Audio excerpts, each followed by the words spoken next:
But let's also talk about the sectors that you won't touch or you don't think are investable, but might be very hyped up in the media or might be the talk of the town right now, but you don't see the long-term future or prospects there. Well, investing is always bottom up. So, even though I mentioned defense a short while ago, but there are many defense companies with very large order books, but history of very patchy or bad execution. So, you do not want to just, invest in a company just because it belongs to a hot theme or hot sector. You have to evaluate the business bottom up. At the same time, avoid commoditized sectors where competition is intense because competition acts as friction for value creation. That's the mantra for good, investing. So, Warren Buffett has often taught us that the key to investing success is is not how fast an industry is going to grow. It's about assessing the competitive advantage of individual businesses within the value chain of a particular industry and investing in businesses where there is supply side dominance or dominant market share. Why is that so important?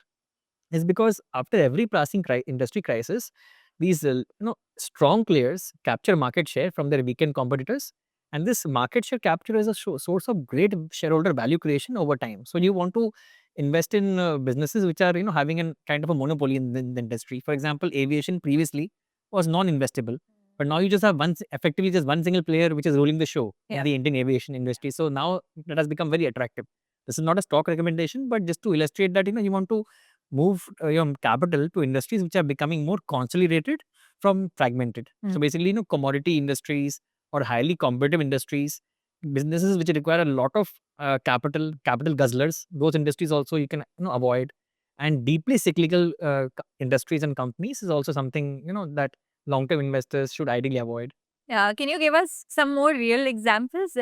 Companies, not companies, but like sectors that you wouldn't want to go deeper into? For example, sugar and tea, for Yeah. example. Then we have many listed stocks from both these spaces, but they are subject to so much government regulation and control that you cannot really make sustainable wealth from these two sectors, sugar and tea stocks, for example. And then, again, metal stocks, for example, are deeply cyclical. So, and they will look cheap, optically cheap on a price to earning basis when they're enjoying cyclically peak earnings. But that's the worst time to invest in such kind of companies. You want to basically invest in those deep cyclicals during the industry down cycle after checking the company's balance sheet, whether the debt is manageable and if the company is generating decent operating cash flow even in a down cycle. And those are the kind of companies you want to back with your capital. But most of the time, the investors enter these deep cyclicals just at the peak of an industry upcycle because they extrapolate because of recency bias, the recent high profitability in margins into the future, and that is when permanent loss of capital takes place. So, deep cyclicals, commodities, illiquid macro caps with no track record of execution, and commoditized industries. I think these are the areas where you basically want to avoid putting your client's capital because investing is a negative art. Knowing what not to do is far more important than knowing what to do. You basically, so Warren Buffett again, I'll quote him again here because he's got so many gems on investing.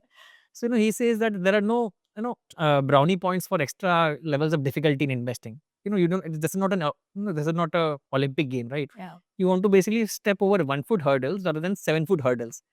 But because so many of in the finance world come from very good academic backgrounds and we are so intellectual, we just get into an intellectual ego fight when we're investing in a business. We want to solve complex problems. We want to get into complex investment situations and then try to make money off them to feel good about ourselves. But if you see, the great investors are one who embrace simplicity, both as a way of life and in their investment decisions. The lesser number of moving parts that you have to deal with in an investment situation, the better off you will be in the long run because that reduces the chance for unforced errors. The more decisions you have to make, the more the chances of errors. So you want to basically get into as many long term opportunities as you can and avoid this statistically cheap low quality stocks because you have to keep recycling them again and again in a short span of time.